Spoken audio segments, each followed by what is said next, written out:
Sa bagong halal na Pangulo ng bansang US na si Ginoong Donald Trump, marami pong mga crypto enthusiast ang nagtataka kung paano maapektuhan ang kasalukuyang kaso ni Ripple laban sa US SEC or ang Securities and Exchange Commission. Si Pangulong Trump na may mga pangakong pro-crypto ay sinasabi po niyang magpapalit po siya or papalitan po niya ang chairman ng SEC. At siya ay magpapatupad ng mga pulisiyang pabor sa industriya ng cryptocurrency. At kasama na po rito ang kanyang pagtanggal kay Ginoong Gary Gensler bilang SEC chairman. At ayon po sa kilalang pro-XRP lawyer or abogado na si Ginoong Jeremy Hogan, maaari po nitong baguhin ang direksyon ng kaso ni Ripple laban sa SEC. At ayan po ang siyang ating pag-uusapan sa video na ito. Pero bago po tayo magpatuloy ay nais ko lamang po munang bigyang linaw ang aking disclaimer kung saan ang nilalaman po ng video na ito ay hindi po ito isang financial advice. For education and information purposes lamang po ang layunin nito. At ayan, yan po nakikita po natin, yan po si attorney or pro-XRP lawyer Jeremy Hogan. Ayan. Ngayon ay ano po ba ang maaaring bagong direksyon sa kaso ni Ripple laban kay SEC? Ayon po kay Attorney Jeremy Hogan, malaki ang posibilidad na bago pa man maupo si Pangulong Trump sa January 20, 2025 ay kusang aalis na si Ginoong Gensler bilang SEC chairman. Kapag nangyari ito ay inaasahan po ni Ginoong Hogan na magtatalaga si Pangulong Trump ng pansamantalang SEC chairman na pabor sa crypto. Ang pangunahing hakbang na maaring gawin ng bagong leader ng SEC ay ang pagsusuri sa mga kaso laban sa mga crypto-related companies, tulad ng kaso ni Ripple at ang pagbibigay po ng rekomendasyon kung dapat bang tapusin na ang mga ito o makipag-ayos na lamang sa isang settlement. Ngayon ay ano naman po ang ibig sabihin ng non-fraud crypto cases? Ayan, non-fraud crypto cases. Ayon po sa mga legal na eksperto tulad ni Ginoong Hogan, ang kaso po ni Ripple ay isang non-fraud case. Ibig sabihin, hindi po ito tumutukoy sa pandaraya, kundi sa mga usaping may kaugnayan sa regulasyon at pamamahala ng securities. Kapag ang bagong SEC chairman ay isang pro-crypto, inaasahan po ni Ginoong Hogan na ang mga kaso na katulad ni Ripple ay i-reassess o muling susurian ng SEC upang makita kung maaari itong marisolba sa pamamagitan po ng settlement o dismissal. Ngayon ay ano po ang naging epekto ng SEC lawsuit kay Ripple? Ang kaso laban kay Ripple ay nagsimula pa noong taong 2020 at mula po noon ay nakaranas po ng malubhang pagbaba sa presyo at reputasyon si XRP. Bagaman noong July 2023 ay nagkaroon po ng desisyon na nagsasabing hindi ito isang security sa programmatic sales. Ito po ay nagpatuloy pa rin po ang pag-apila ng SEC lalo na sa institutional sales ni XRP.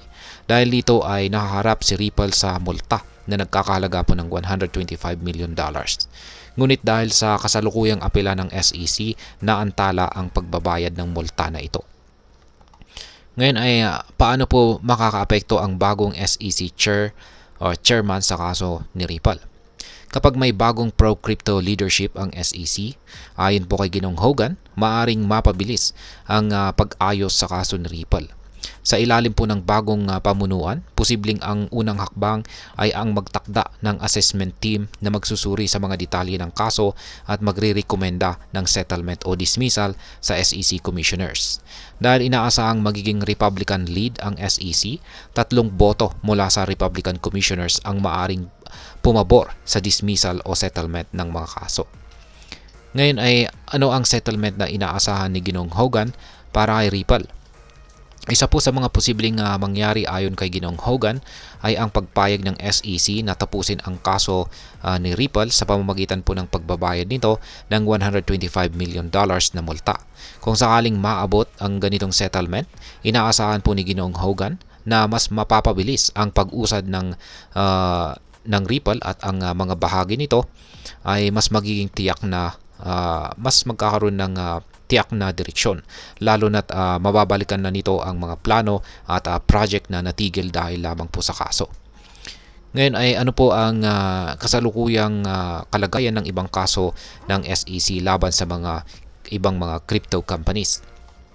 Hindi lamang si Ripple ang may kinakaharap na kaso mula kay SEC. Mayroon din pong mga kaso laban kay Coinbase at sa iba pang mga crypto companies. Ayon po kay Ginoong Hogan, kung ang bagong pamunuan po ng SEC ay magpapatupad ng mga pagbabagong pabor sa crypto, maaaring lahat ng mga non-fraud crypto cases ay marisolba o ma-dismiss bago po sumapit ang tag-init ng 2025 o summer. Ang ganitong desisyon ay makapagbibigay linaw sa market, sa crypto market, at makakatulong sa pagbabalik ng tiwala ng publiko at mga investors. Ngayon ay ano po ang opinion ni Ginoong Hogan sa kaganapan na ito? Bilang isang pro XRP lawyer, si Ginoong Hogan ay naniniwala po siya na ang pagbabagong administrasyon ay ang bagong administrasyon yan sa ilalim po ni Pangulong Trump ay isang magandang oportunidad upang mapabuti ang kalagayan ng Ripple at iba pang mga crypto companies sa ilalim po ng Trump administration. Ang pag-alis po ni Ginoong Gensler at ang pagpasok ng isang pro-crypto leader ay maaari pong magbigay daan para sa mas malinaw at makatarungang regulasyon para sa industriya ng crypto. At ito yung makikinabang hindi lamang ang Ripple kundi pati na rin ang mga investors at users ng iba pang cryptocurrencies. Ngayon ay ano naman po ang aking masasabi tungkol dito. Kung maging totoo ang mga plano ni Pangulong Trump na bigyang daan ang mga crypto companies sa isang maayos na regulasyon, malaking hakbang ito hindi lamang para kay Ripple kundi para sa buong crypto industry. Ang kalinawan at pagiging bukas na regulasyon ay makakatulong po upang mas lumago at mas mapagtibay ang sektor na ito. Ngunit mahalagang tandaan na ang crypto market ay nananatiling volatile at pabago-bago. Kaya't kahit na may positibong mga pagbabago sa regulasyon, mahalaga pa rin ang pagiging maingat ng mga investors sa kanilang mga desisyon. At ayan, hanggang dito na lamang po tayo sa video na ito mga ka-crypto. Sana po ay inyong nagustuhan ang aking paliwanag sa video na ito. Kung inyo po itong nagustuhan ay pakiclick lamang po ang like button nito. Marami pong salamat sa panunood. Ingat po tayo lagi at God bless po sa ating lahat.